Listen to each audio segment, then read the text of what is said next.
I've had pressures before where I was like, man, I didn't do this perfectly. I didn't sing this perfectly. I didn't. And the Lord stopped me and he said, well, good thing you're not the object of their worship. Yeah. Yeah. I'm the object of their Come worship.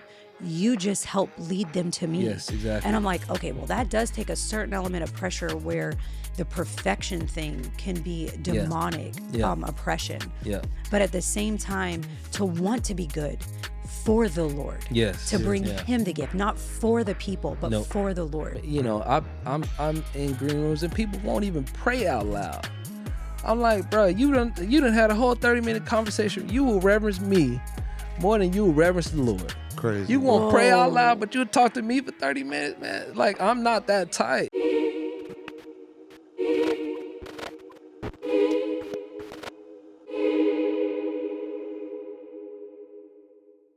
Welcome to another episode of Protect the Altar podcast. I'm so excited because today we have a special guest. Me and Tim are here with Derek Winkley. Derek, how are you doing today? I'm doing great. Good. Tell us a little bit about yourself, where you're from, anybody who doesn't know you. I'm Derek Winkley from Dallas, Texas. Dallas, Texas. Yeah, born and raised. I'm a product of a preacher, a teacher, in the hood. Let's go. And so, in the hood of Dallas. in the hood of Dallas, That's what I'm Pleasant talking Grove, about. Texas. I love And that. so, I grew up there. My whole life was in music. Playing in my dad's church when I was 1 and 1 years old, playing drums. You started playing drums at 1 year old? Yeah. That's crazy. I didn't know that. That is crazy. Yeah. So I was playing for the men's choir when I was like 2, and then that led to other things. Like I did this thing called Drummers for Jesus when I was 12. But Drummers for Jesus. Yeah, but it was I love that. It was a legit. Actually, before that, I was like touring the city when I was like 6. What? I put my drums in my uncle's truck, Bruh. and he would take me to different churches, and I would like just do drum solos all over Dallas. I mean, Let's go. like, if it was modern day, you would be viral. I would. You would have gone viral. You know sure. what? I don't respect the like that approach because I had to get it like hard. Right. Like I had to. You had to work for it. I had to work for it. Yeah. I didn't get 10 times practicing and then I post the best one.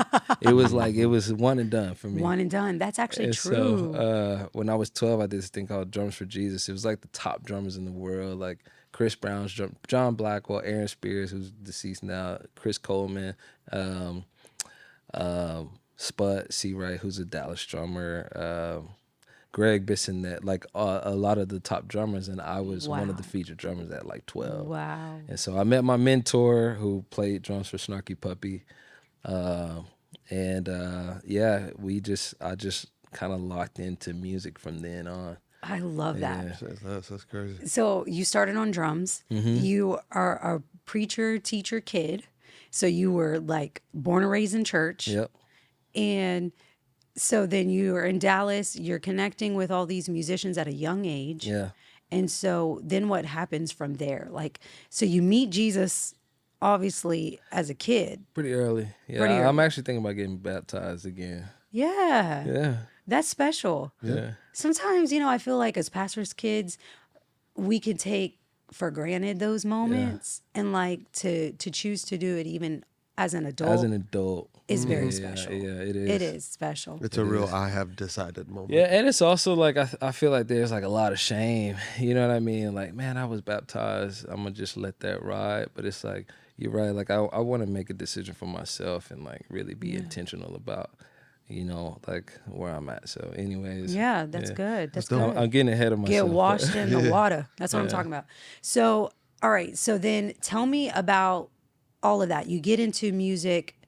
Do you stay in your dad's church? Where do you go from there? Yeah, so playing music at church, which was a huge training ground. This was before, multi-tracks and before. You just had to be good. Just had to be really good, And again, I'm like so old. I'm like I don't respect all of the resources that people expect. You know what I mean? It's like You sound like an old grandpa. it's not even, but it ain't even like, hey, Get it how thank you. you live. It's not thank you for the resources. It's like, hey, where's my chart and where, like, bruh, Dog, this is a privilege. Like, This is so privileged. bro, you playing 4 chords anyways. Just come and show up and play.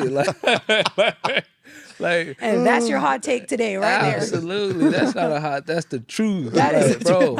Stop being coddled, man. Like, That is true though. Like, you know, but musically we can in the but church. we are allowing non-Levitical people on the stage. So they ain't walking with no power or authority anyway. So they just, hey, I'm gonna just come do the thing. That's true. In You some know what I places mean? that is the case. Yeah, but anyways, I grew up in a very like hard thing, and so I was doing that in churches, and then I would go to this place called the Prophet Bar, and that was a whole another training ground because it was not church people, and they would cuss you out if you weren't doing well. So it was like it was the same thing, just like in a whole different realm, and so More pressure. more pressure. Wow. So like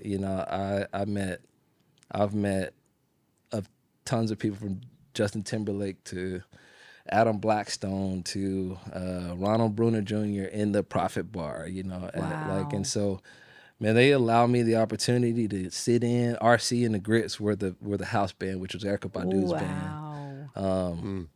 And so, I mean, you just get all of these people, and it was like a little jazz lounge, and you know, either you played or they would like publicly on the mic, somebody come get it. You know what I mean? Like somebody come and sit, you know. And so it was a strengthening.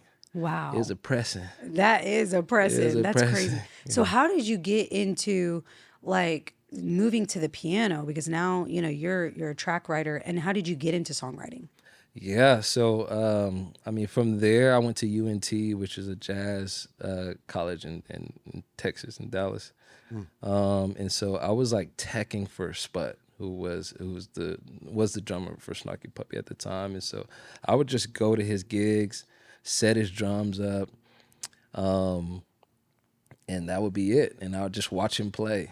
You know, watch him Wow. play these amazing gigs, and sometimes he wouldn't show up to the sound check. So I would like, it was like he was discipling me, like, you know what I mean? And musically, yeah. And so I would do that, and then he started his own band, and so called Ghost Note, and so it was Ghost Note, Mark Lettieri, and Corey Henry Funk Apostles, if you guys know him. And if also, I know this is like a Christian podcast, but for the people that are watching, go look these people up, because they're like just They're good. incredibly gifted musicians. They're all from church, but they're like, Only the best comes from church. you will learn so much. for real. You know what I mean? Like there's a craft to Yes. that. Like I'm getting Yes. off topic, but when they were building the temple in the Old Testament, they got the skilled tapestry guy. Right. Like these people were skilled. They just weren't average Joes. They were Right. good at their craft. Yeah. And then they were And used that's by it. God. You know what I mean? And so Yes. it's like, but anyways, these people they were so talented. But Sput also plays keys, and so I like wanting to be like him. I started playing piano. Wow. Yeah, And how old were you then? Probably like 18, 19 years Wow. old. So Yeah. that was much later. Yeah, 18, 19, and then I just started touring from there. You know, worked with Reach Records. I did like Liz Vice, is this soul jazz artist named Liz Vice. Yeah, I toured with. I went to Paris with Miles Davis's band. Yeah, I was just like playing music from there, and like, you know, everything kind of led one thing to another. I did passion conferences, like, you know, and Wow. at this point, like, you know, Jennifer Hudson's show, and like all of the things. Wow. I've done everything musically that I could possibly want to do, or like, Wow. you know, but they all kind of led and bled into each other. I started like doing tour production for Tadashi, actually, and then I was MDing for like all the artists that I played with. Every church that I would go to, I would start MDing, and so I got really good at Ableton and really good at arranging things. And a friend of mine played for he was on tour with Rihanna and Eminem, and I was doing some stuff with Day 26. And so I had never kind of like arranged them. They sent me all the files. And so I just called him. I was like, bro, help me like arrange this thing. And so he helped me over the phone.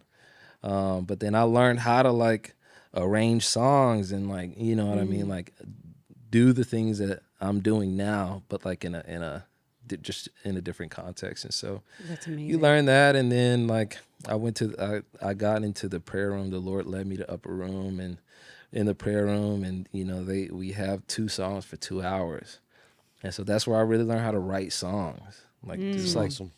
2019, you know. Yeah. I hadn't really written a song like that until I got my distribution deal with Integrity. You know? Wow. You know. Wow. And so I learned how to write songs in a prayer room, you know, just like, and that's where I really learned I was all skill. And then I learned like how to like search the heart of God and what I'm doing. And so, Right. yeah. So, but yeah. That's amazing. Yeah. What a journey. That is a journey. Yeah. That's a journey, bro. That is a journey. So, wow. And that's like very overstimulating for a young man. Like that there's this experience after high experience after Yeah. high experience. Yeah. And it's just like, whoa. So getting into in your Christian journey, I know you've learned a few things. Yeah. And so looking back, looking in the rearview mirror, what would you want to either the advice you'd want to give yourself or you would want to give to someone who is kind of in your same shoes?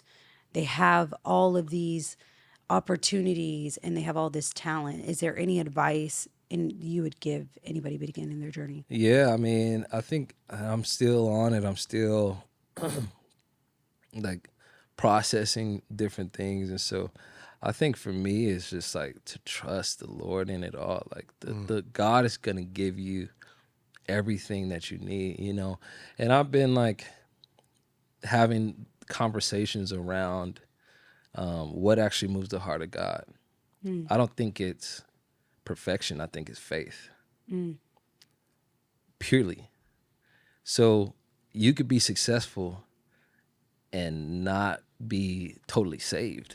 You know what I mean? Like, but if you have the faith I think he partners more with faith than he partners with somebody trying to look a certain way. You know, there's successful people in the music industry in the Christian music industry that aren't saved. That's true. How did we get there? But with that faith, like you can be somewhere, but also have no authority in that space too. And so I think I'm learning to like not just look at like those high moments or, you know, whatever, not look at like what I can get with partnering with the Lord just in faith, but like, man, how much Right. authority do I carry when I get there? So true. You know, and so I think that's what I'm learning. It's like, man, you can do anything that you want to, really, honestly. Like if you have enough faith to get there, you'll do it. Right. If you believe and like you can knock down any door you want to knock You down. can knock down your any talent, you door. could get in. Yeah. But like you said, do you have the authority to actually bring heaven Yeah. in To that space. to that space? Yeah. That's the difference. And I think that's where it's kind of scary because when we look into the space of the worship world, the worship industry, or even the Christian music industry, and all of the exposing that's going on and everything, you know, where there are people who are not saved, who lack a fear of the Lord, or just, you know, there are writing rooms we've talked about that people would laugh at them for bringing their Bible. Yeah. Like this is not the room to bring your Bible in, Yeah. you know? Yeah. And it's just like how do we get there? And so this podcast is talking about protecting the altar and keeping what's sacred, what's holy. And what guardrails do you think are important to build in a worship leader or anyone's life navigating this industry, navigating serving in the local church? What would you say? Yeah. I mean, as far as guardrails, I think like just creating systems. And I'm learning that now. You know, I'm such an open person. I try to be friendly, but I'm also like different, you know. Yeah. And I'll say this, like especially being Black in like super white spaces, like the CCM industry is Right. like I'm already coming in 10 steps behind because just there's a cultural dissonance there. But I'm like, you know, trying to, I'm trying to create better systems for myself to not put myself in vulnerable situations, you know. And so, creating systems, that means being very aware of who I'm around and how I'm around people, you know. And so I think that that's a guardrail. You have to have good systems, you know. Systems, procedures, and consecrating myself, fasting. You know, so a system for me is having mentors, you know, having like people that I can actually talk to, that can challenge me, like deeply, you know. Prayer life, reading the Bible, you know. But yeah, I would say create a good system. Yeah. Create good systems. Everything crumbles Right. with no guardrails. Right, You know. right. That's the truth. Okay, so you were talking before camera started rolling about how naturally the Lord created you as like a disruptor. You like to disrupt, you know, whatever it is. The status Yeah. quo is just, you know, the way that you're made. A lot of innovative creative people are made like that. So can you elaborate on that and like the journey God's, you know, you were mentioning that God has taken you on about how to disrupt the way he wants you to disrupt? Yeah. I think it's an apostolic anointing, really. It's, you know, the Lord just creates certain people to swim upstream.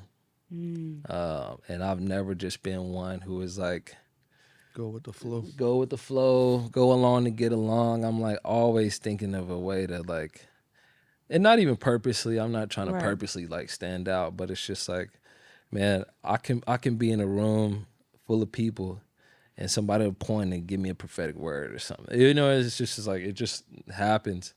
But I think I'm trying to learn in this season to again, like, what authority can I carry in being like this apostolic disruptor, you know, Yeah. and how do I use that spiritually? Because I've, you know, and I said this before, but like I've used it for my own gain. You know, I've been a little selfish in it, and I've like, you know, maybe disrupted some things that the Lord didn't tell me to disrupt. But Right, I right. think that there's like such a power and authority that comes with like doing that God's way, you know. Yeah. And sometimes it doesn't even look like saying anything. Daniel was a disruptor. He just prayed every day. Right, You know what I mean? exactly. He Yeah. disrupted He the culture refused to not to not pray. Yeah. He didn't say anything to anybody. Yeah. He just prayed. He's like, Yeah. hey, if I'm sorry that y'all are offended, Mm-hmm. but I'm gonna go do my thing, you know. And so it doesn't always look like storming the gates of hell from like a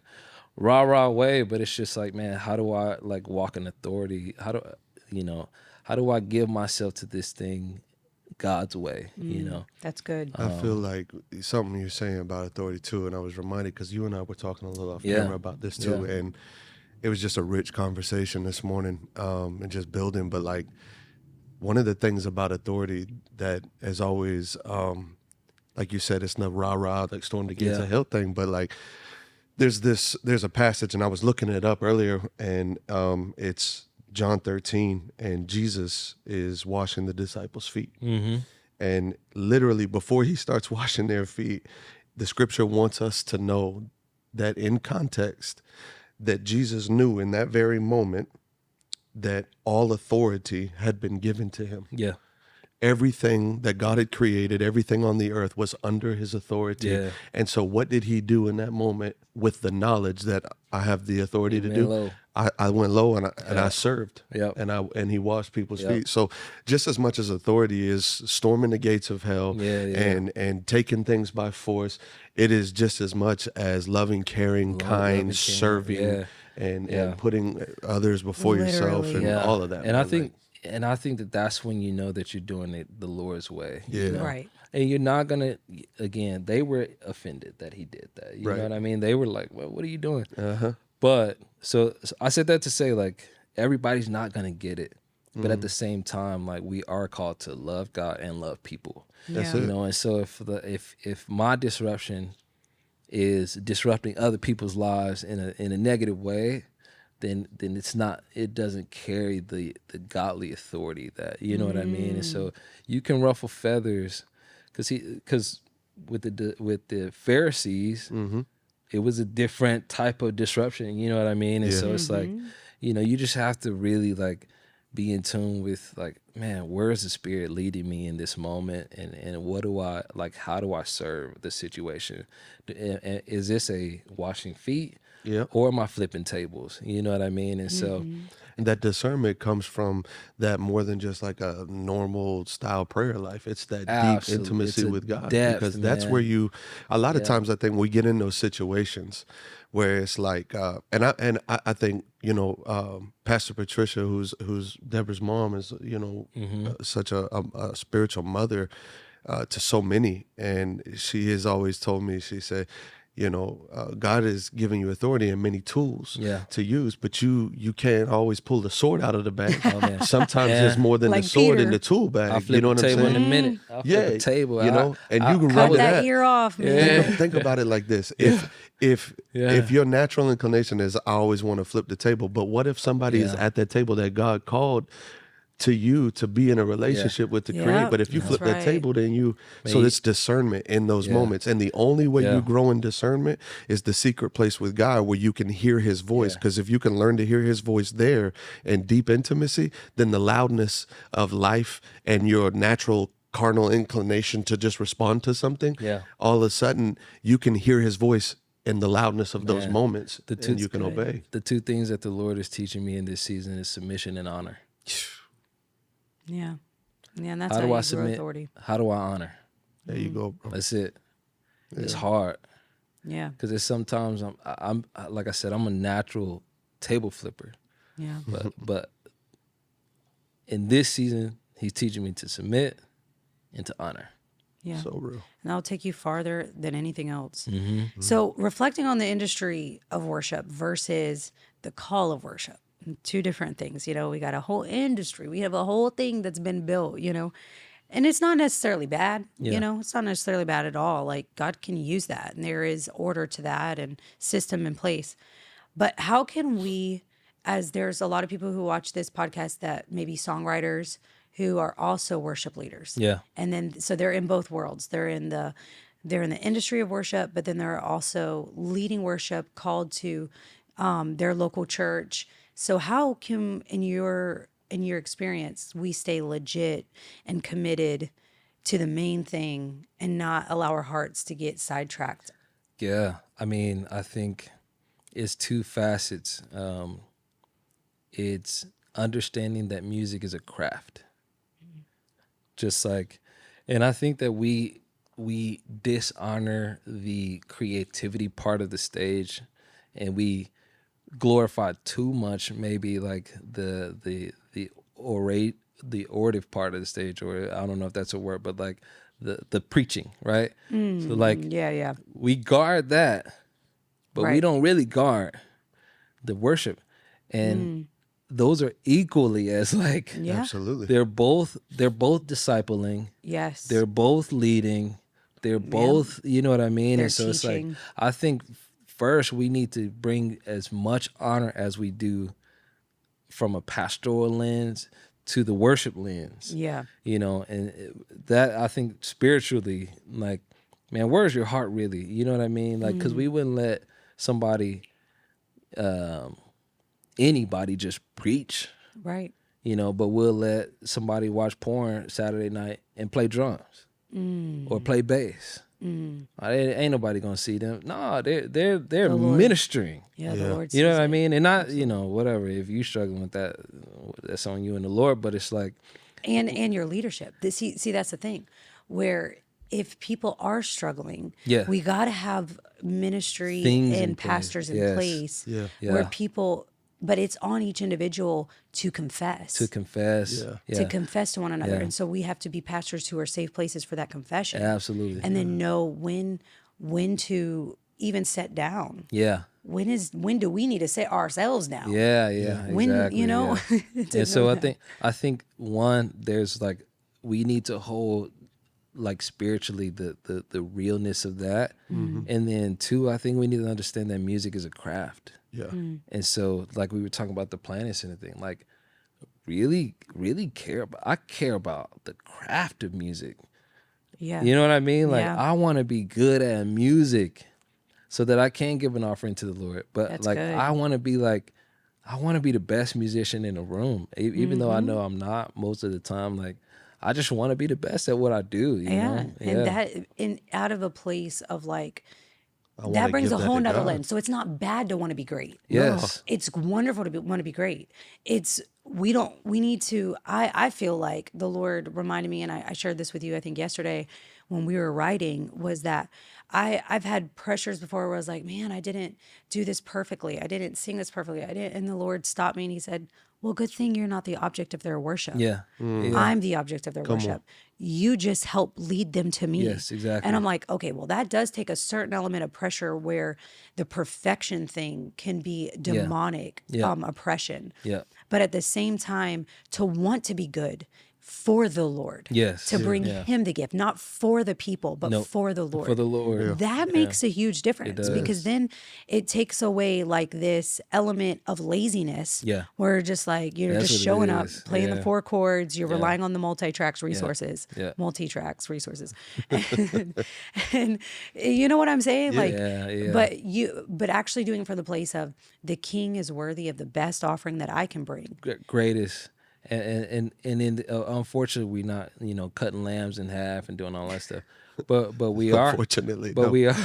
Man, Thank you, Jesus. sometimes I wish we were, man, because it's like What? we don't know how to Never. sacrifice, but we don't know how to sacrifice. I feel what you about to We say. don't know how to like really get it in for the Lord. Like Like those sacrifice. people actually had to like do work. Yeah. You know what I mean? Like we don't want to give God 10 minutes that's of our time to read. interesting. Wake up at 6 a.m. and read the Bible for 30 minutes, bro. Half the church ain't reading the Bible. You know what I mean? Like I'm too busy. I got kids. I got to wake up at 6 to do this and I got to do this. God ain't asking for nothing but 30 minutes. You know what I mean? And it's like, I'm in green rooms and people won't even pray out loud. I'm like, bro, you done had a whole 30-minute conversation. You will reverence me more than you will reverence the Lord. Crazy. You won't pray out loud, but you'll talk to me for 30 minutes, man. Like, I'm not that tight. You know what I mean? That's a good and point so it's right like there. sometimes I really wish the Lord would like go Old Testament and I Old wouldn't be here. That's true. We will all I'd be be the first struck. dead person. But I'm just saying, man, I wish that there was like But that's the case, right? The point is like, how do we get ourselves back to so like protecting the altar is not just some catchphrase. It's It's not not a just like, oh well, let's just be clickbait or something. Like it's this thing where Bro. we're so like sold out to that thing that's like, bro, like I want to offer God something. Like, why would you offer God something that doesn't cost you anything? Hey, because he ain't striking us dead, man. He letting it do it, man. Like grace, bro, people take advantage of grace. Like in the Old Testament, we're talking about altars, right? Yeah. There were priests that went in That's to the true. tent, had bells attached to them just to make sure that they was alive. Yeah. We don't They know could if this, drag 'em out by the we don't know rope. if Yeah, this so brother's true. living right, so we gonna put a rope around your ankle just That's in case true. you not. Yeah. How many priests, which, I think a lot, we're, in They the done New use a Testament, lot of we're all rope kings back in and the day. priests. Exactly. man. We're all kings and priests. And now, so imagine us now. How many of us, if we were in that situation, would be drug out dead? That's what I'm saying, man. But it's like because of the grace of God, Yeah. we don't have to go through that. But sometimes I'm like, We need to fear the Lord. that's it. We need it, man. We need it. All right. So is there someone, to wrap this conversation up before we move to the next segment, is there someone that stands out on your journey that's impacted your walk with God the most? Man. I was crying at a dinner table the other night because I have a horrible relationship with my dad, and it's made me have a horrible relationship with men, and I've like had to. I don't trust men a lot, but I will give a shout out to a mentor of mine. His name is Tim in Dallas. Him and his wife Tim and Cassidy. So hopefully he will see this at some point. Thank you so much. We're going to move on to the next segment, which is Praise or Pass. We're going to watch a viral video. We're going to get your honest feedback and reaction in live time and see if you would praise it Yeah. or pass it. Like, would you recommend that to be duplicated? or this Yeah. behavior to be continued in any church? Yeah.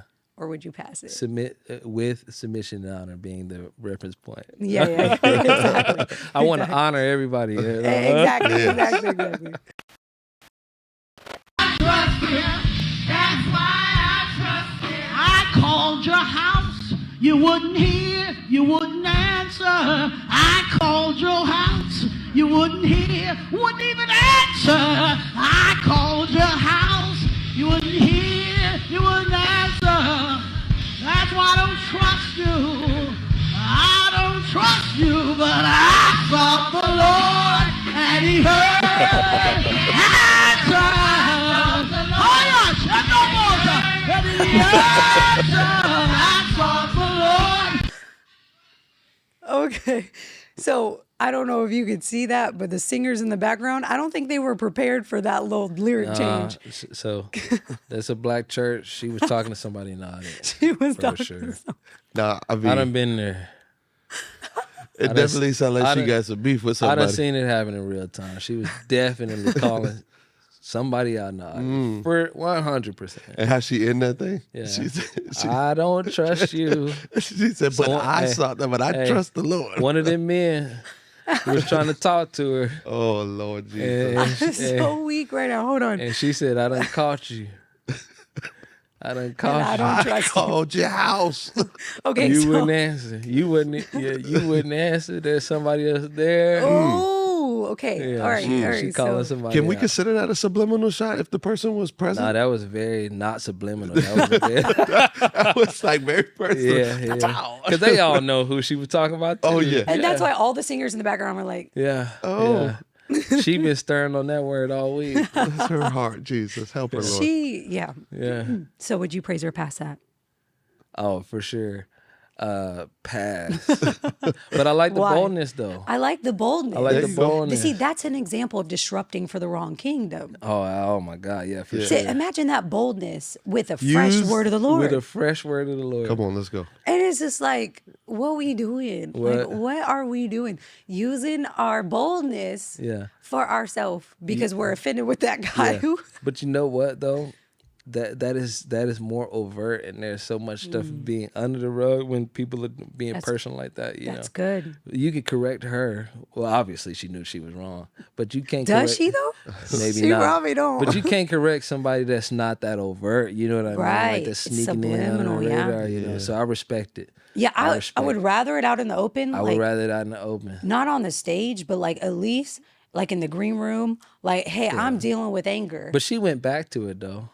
She went back to the Yeah, Lord. she went back. But it wasn't for everybody to go on that journey with her. Nah, it wasn't. Like that could have been a good prayer time Yeah. song. But you know, that was an open confession. That was open confession. That was. And I don't trust you, Yeah. but I sought the Lord. Yeah. It's because I called your house and you didn't And answer. you didn't answer, so I can deal with that low key. I want my worship leader to be that bold, I want them to be that bold. just not on stage. No, on stage. No, be bold but on stage. not about Be not, bold. but not Have a little about more an discernment. offense Yeah, against yeah. somebody Yeah, have some You're right, yeah. in the discernment. audience. Yeah, have some Like discernment. keep us focused on the Lord. Yeah, Like yeah. be bold for the Lord. Like remind me. Because I'm out of the spirit. Right. now. Exactly. Right. I'm like, I want the tea. I want to know exactly what she's looking at. I'm looking Everybody's around. looking at Robert. Robert. I like, dang. Miss. Never mind. Yeah. Oh, man. Never mind. Yeah. Yeah. So we passed that, but we Hard praise pass. her boldness. But Yes. we want her to be a disruptor for the kingdom For of the God. kingdom of Yes, God. Lord. Kingdom of God. Yeah. All right. Next and last segment is frequently asked questions for worship teams, where they ask frequently asked questions, and we're going to ask you those questions so then you can respond to it. Okay. All right. All right. Frequently asked questions, where we're going to ask him what a lot of worship teams want to know. They want to know, you talked about earlier, how to be great. You want to be great. You want to be the best musician in the room. Well, there are a lot of newer musicians. They want to be great. So what is your advice to them on how they can be great? Yeah, hours of practice. You know, we live in such an instantaneous world where, like, oh, I see my favorite drummer on Instagram, so I'm gonna go post on Instagram, and now I'm my favorite drummer. You know, like now, you know what I mean? Like Now I'm my own favorite yeah, drummer. we're equals. Oh. And it's just like, nah, that's not it. Like I spent so much time. I was literally setting up drums for someone else to play. Wow. So we've almost lost that. We've lost Mentee. I mean, we've mentor. lost the art of like true discipleship. You know what I mean? And a like you could be craft. discipled into anything. Like discipleship is not just like Right. unto the Lord. You could be discipled into anything, you know. And so, Yeah. but we've lost that, like that discipleship train. Yeah. And so, I would say, like, don't rush too quick to like make it. To post. Yeah, or to be a thing. Like, Yeah. enjoy the journey, and it's hard. It's just good. hard. It's hard in this society just to enjoy, enjoy the process of where you are. That's really good. And it reminds me of the Old Testament, the rabbis, and how like people who are getting trained under those rabbis, like they would cling. They would like Yes. follow. They would sit under their teaching. They honored them. Yeah, So honor, there's this lack of honor for greatness. Yeah, absolutely. People just want the great part. They They don't want want the the great. honor that leads to the Yeah. greatness. Yeah, absolutely. They don't want to submit, and they don't want to honor that. And I think that's why the Lord is walking me through this season, hopefully so I can teach others how to submit and how to honor well. That's good. Something you said, man, is kind of hitting me when you were saying, like, I was setting up drums, and I'm thinking about the words of Jesus. Jesus is the greatest among you will be a servant of all. Man, Right. yeah, Right? absolutely. And that whole thing of like, I want to be great is not bad. And then another thing that I'm thinking too with that is, like, you may feel like you're hidden or something right now Yeah. because you're not Right. out there or whatever the case may be. But like all your practices, your worst practice, your worst hour that you put into something, you're going to grow, right? Yeah, The absolutely. repetition and the constant, you're going to grow. But all Absolutely. of that, man, it's like the Lord sees it. He So sees it. Right. So while you may be hidden sees from it. the eyes of man, you never hid it from the eyes of God, bro. Yeah. You know what I mean? I mean, David was like slinging rocks at bears and lions and trees and stuff like that Exactly, before bro. he ever met Goliath. Right. Yeah. Right. We want to prematurely enter into a position that was never meant for us. That's At good. least the timing, you know what That's I mean? Like, good. at least the timing of it. Right, because it could be meant for us. Like the Lord could have said, "You're going to be great. You're going to do this," like Abraham. But it was all about the timing Yeah, of when it's all Isaac about was the timing, born. yeah. Be careful, like that person that like, what I'm saying, like you serving or that you growing with, that you don't let that thing turn into envy. Yeah. You know what I mean? That's Because you really good. don't understand sometimes, just because you're following something or because you're serving somebody, you don't always understand what it costs for that person to be in that To position. be there. And yeah. so a lot of people are like, bro, I want that. But bro, if you had to walk in the shoes of that person, if you had to deal with the pain that person had exactly. to deal with to carry the anointing on their life, bro, that Yeah. thing might crumble you. Yeah, man. You It's this is about to be posted on social media, but social media is of the devil. Yeah. I mean, I is. feel you. It could It definitely is. be used that way because it creates a lot of It's a that. demonic spirit, man. It's a demonic It is. spirit. You left that for the last 40 seconds of the podcast. I'm Okay, just Derek. saying- I'm just saying because it is all about me. Oh, so it can be. It, But I think it's a tool. people try to disciple. There's no discipleship via social media, and like there you can get good advice, but discipleship ain't a 30-second clip. or- Discipleship without proximity is a fan club, bro. It's a fan club, man. But Satan, he got it. He got us. He got it. People go to church and never go to the church. I'm an online experience. Right. Demonic.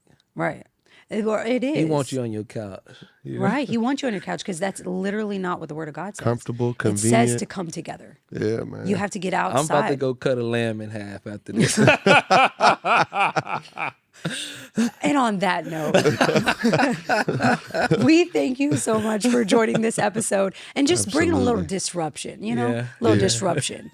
little nugget there that is social media is from the devil. You sound like my grandma. You sound like my grandma. Y'all will get along. Y'all will get along. She'll make you some good food. All right, well, we thank you so much for joining this episode of Protect the Altar podcast. Make sure you like, subscribe, share, do all the things, and join us next week for the next episode. Yeah.